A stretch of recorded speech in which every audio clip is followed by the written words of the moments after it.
everybody, and welcome back to another EPI video. Today is October 13th, 2024, and I wanted to get straight into my first ever 2024 Senate election prediction. So with that, let's get into it, because it's really important for either Kamala Harris or Donald Trump to have a trifecta. Who knows if either of them will. I think Republicans, as I said in my last video, are very narrowly favored in the House. But the interesting thing about this is, what about the Senate? Because that's another factor. And I'm just going to dive straight into it. So first, safe states are states that either party will win by more than 10 points. Let's fill in the Democrats to win. Hawaii easily. Adam Schiff will beat Garvey. Mary Cantwell should be fine. As well as Delaware, Lisa Blunt Rochester, Andy Kim, Chris Murphy, Sheldon Whitehouse, Elizabeth Warren, as well as independents who are affiliated with the Democrats, Bernie Sanders, and Angus King.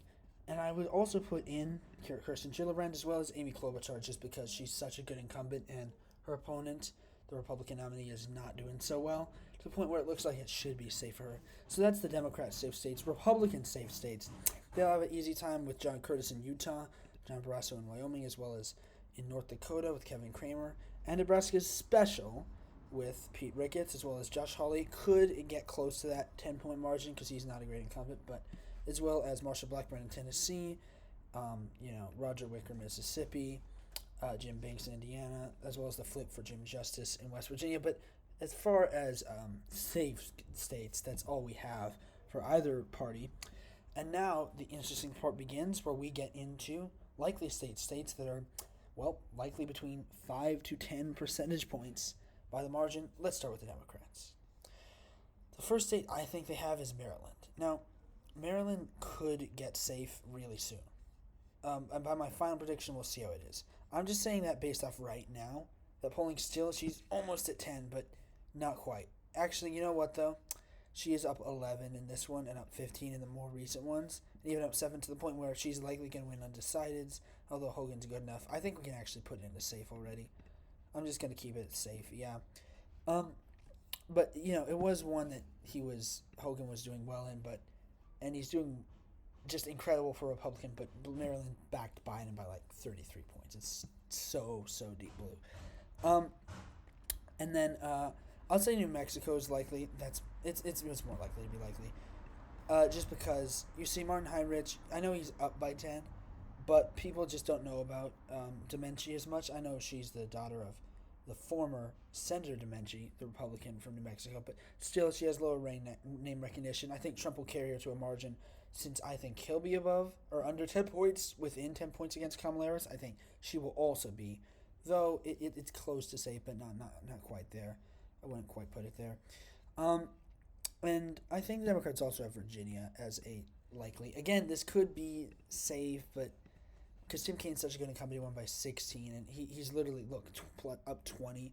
But I think him being up 10 in Emerson, or 12 in Rasmussen Reports, or even 6 in the University of Mary Washington, these seem closer numbers. And again, I think Hunkau will be carried by Trump's in his polling, of which he looks to gain a couple points on Kamala. I think he'll be carried within 10 of Tim Kaine. I don't think it's quite safe, but, I think it's definitely a race that Democrats are heavily, and I do mean that, heavily favored in. All right, now I'll go for Republican states. Republicans will win between 5 to 10 points. The first one that stands out here, well, it's actually Montana at this rate. It seems like definitely a flip for the Republicans. Jon Tester going down, which is not great for the Democrats, because it's basically the mean Senate seat. And I think he's up by 7. In Remington Research, a Republican pollster, he's up by 8. But also in the New York Times, Siena, most accurate pollster in 2022, he's also up by that same margin. And, Trump's going to win it by around 16 like he did last time. And he just seems to be pulling ahead in the polling to the point where he could even make it by a safe margin. It's getting much worse for Tester than I imagined it ever could have. And I think it's not going to be pretty. Cruz will also likely win by a likely margin between 5 to 10. Just because look at this here. You see, as he's up 5 in Marist, 4 in New York Times Siena, 4 in Emerson. And again, they do know, Texans, who Cruz is, and Allred's overrated. I think he is a good candidate, but I just don't think he's an incredible candidate. And Texas going to Trump by around that margin. I think he'll get get it just over 5, Cruz, likely. Just because I would feel more undecided to go to Cruz at the end of the day. Just because Trump's polling better here. But, it makes sense. Also, what's likely is Florida at this rate. Florida seems to be likely. Just because, as we see, Rick Scott, he got a lot of votes in the primary. His opponent, you have some close polls, but Mason Dixon has him up 7. New York Times Sienta has him up 9. And Florida Atlantic and University of Florida have him up 4. The only close polls you have are Emerson, which is a very credible pollster, which has him up 1. But again, the percentages, there's 9% undecided. And Marist, which has him up 2. And, those are both, they're all better for him than he did last time. Florida's right trending. Trump will likely win it by a couple points more than he did last time. He's an incumbent this time. It should be better just based off that. And I do take into account fundraising. He also has a good prowess, just like Cruz has good prowess. These are things to take into account. They don't matter as much in presidential years, but it's definitely something important. I think Republicans win the Senate because I think Nebraska is a likely Republican state. Very interesting race between Deb Fischer, the incumbent, and Dan Osborne, the independent. And of course, last time she won by a lot, right? She won by 19 points against a Democrat. But he's an independent. If you're an independent voter, let's be honest, you're likely to vote for Dan Osborne. Because you're like, oh, I finally have somebody I can choose from. And look, she got a good amount of votes in the primary. Probably has solidified her base. And, Trump will help her. Pete Ricketts will help her. That's all going to help her. But, Dan Osborne, and you can see she definitely has a big cash advantage on him, and Republicans are trying to pack the race away. However, as you can see here in the polling, the only polls that actually show Osborne up are, as you can see all here, sponsored by Osborne. This one's a little outdated, and if it's a centrist advocacy group, it's likely because it likes and supports independent candidates. So as you can see here, he sponsored all these polls that have him ahead. And this poll, Torchlight Strategy, is more credible, though she did sponsor it. But she's up 6. And I think she'll easily win all these undecideds because they just will flock to her as if they're voting for Trump. This is just a big factor to the point where even, let's say, if it could be even closer than her internal poll, which is unlikely, it's likely between some margin of 5 to 10 points. Third-party candidates really can't sustain it. With Trump on the ballot, it's very unsustainable in a state that backed him by 19. I think he could get it within 10, but it's not all that likely anymore. So there's that. We have 6 races left. So let's go. Lean states are states that are going to go between 2 to 5 points. The first one is probably, I'll give it to the Democrats, it's Nevada. And this race, I thought, could have been more promising for Republicans because Sam Brown seemed like a better candidate than Adam Laxalt. Seemed more moderate. And, it seemed, because again, that was a really close race. Laxalt lost Masto by under a point. It was super close. And the interesting thing about that was, Jackie Rosen, she is polling really well. Like, I know she in Atlas Intel only has her up 2, but Insider Advantage and Emerson, both, Emerson's a credible pollster, and Insider Advantage has been at points. Both have her up 7 and 8, right? And I think she's winning by less than that. I think that Sam Brown has low name recognition, and that, again, Trump, even if he doesn't win the state, it seems like a state that Harris has managed in polling in, but fundamentals and trends are better for Trump. Well, even if that doesn't happen, I still think that just because of the sheer closeness, it will be closer than that, but it's not looking good. She has a big fundraising prowess. She's the incumbent. It's not looking good for Brown, and she got more primary votes than him by a good amount. So there's that. Also, another likely or lean one is Arizona. I thought Kari Lake had more of a shot. I mean, I never have at a point thought she was going to win when it was just her against Ruben Gallego. But now the shot is much less. As you can see, I think it might be, besides this, Republicans' worst polling of like the 6 battlegrounds that I've gone over at. Here, I think it might be Republicans' worst. Yes, it is. So she's down 7, right?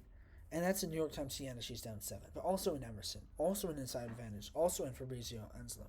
Very different pollsters, all showing the same result. I think she is bleeding with the McCain Republicans, that she has completely failed, and that while a lot of them will vote for Trump, and it's Trump's best swing state, actually, in terms of the polls, they're not accepting Kari Lake. And that seemed to tank her campaign. It seems to be like a 4 to 5 point win for Gallego at this rate, because it is really not looking good for her. And there's a lot of those. Like Nikki Haley got under 1,000 votes in the primary. there's a lot of McCain Republicans that really love McCain. It's just true. It's the reason Trump's not a good fit for the state of Arizona. And it's just damaging Lake, and I don't see how she can come back from this with so little time, so far behind.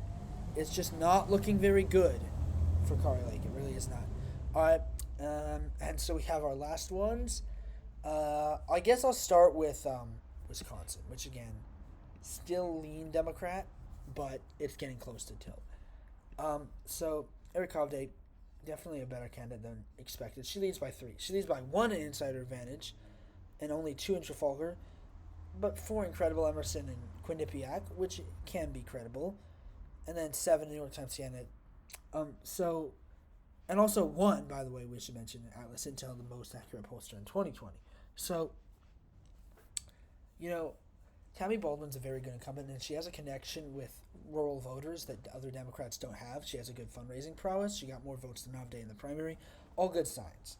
And she's ahead by, I think the polls are capturing what she's ahead by, basically, within their margin of error pretty well. And, Hovde is branded as an out-of-state businessman, and I think he isn't as bad, and the brand's not sticking to him as much as Oz was in 2022 when Oz got defeated. I think Trump will carry him farther than he could be in a midterm year. But to take Baldwin down takes a lot, and I think it is a race where it's hovering around 2 points. But just because of all those factors, I think it's still lean Democrat. Pennsylvania is also lean Democrat.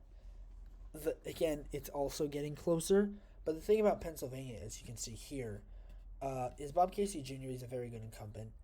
But the polls are really close. He's only up 3. And New York Times Siena has him up 4, as well as Chip. Insider Advantage and Emerson have him up 2.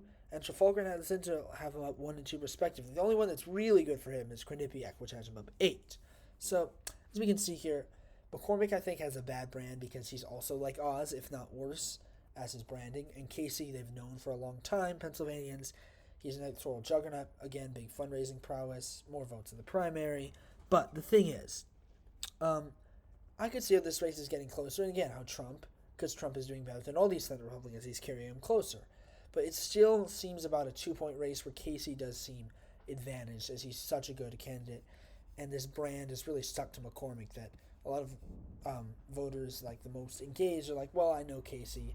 I think he's fine. They're going to vote for Casey. So I just still think this race is leaning to Bob Casey. Michigan. Let's get to our last 2. Michigan is like tilt Democrat at this point. It's a really, really close Senate race. And it's because it's an open one, and it's under 2. And Trump is up by almost a point now in the polls there, which is good for him. But that's why Rogers is only down by 2 points. And you even have a survey, Atlas Intel Most Accurate in 2020, that has him up 5. Yes, it has weird crosstabs, very weird crosstabs. But, I'll still put some credibility into it. Though you do have others that are good, like Inside Advantage has him up 1, but Emerson has him up 5. Quinnipiac and Trafalgar are tied, but then again, local pollsters like this one, as you see here, have Slotkin up 5. So the average is out to 2, which I think is about right. I just think that even if Trump does win the state of Michigan, I guess you could say, I guess Muslim voters that really don't want to vote for Kamala will still vote for a Democratic nominee at the end of the day, more likely. And she'll also just likely do better than Kamala, I think. I think just Democrats in the open Senate race will do better than Kamala will presidentially. It's a point where it is a tilt race. She also got more votes than Rogers in the primary. Michigan's the bluest of the swing states by net margin in 2020. And there is that, and that's what's making the race tilt to her. It definitely is a tilt to her. But Rogers has brought in more support than I thought. And now the last race, Ohio Senate race, I'm going to give it tilt Republican to Bernie Moreno to defeat Sherrod Brown, the incumbent. So this is a very interesting race. Here's why I say it. Is because, as you can see here, Sherrod Brown's only up 2.5. But here's the important thing, is he's not at 50, not even yet. In Washington Post, he's at 48, he's up 1, undecideds would likely flock to Moreno. In New York Times CNN, even though he's up 4, still, undecideds would likely flock to Moreno. And I also think that New York Times Rust Belt polling is overestimating Harris by a substantial amount. And even +2 in Marist, he is at 50. But again, that's just one poll. And so, as you can see, he has that slight edge. But undecideds, when you're talking about them, they vote for Trump in these same polls, we see it, and they're much more likely to vote for Moreno, to the point where I do think he's tilt. It's going to be a super close race. He will fill that gap. Sherrod Brown's a very good incumbent, but he only was 3 points better than Obama in 2012, and 2006 and 2018 were blue wave years. He's never had a cycle this hard. This is his hardest fight, and I think he's going to go down slightly. So my final prediction, Republicans, my second to last probably. Republicans 52 seats, Democrats 48 seats. Republicans flip the Senate. And yeah, it's not a super close race just because I'm pretty confident the Republicans can win Montana and hold everything else. And this is broadly good for Republicans.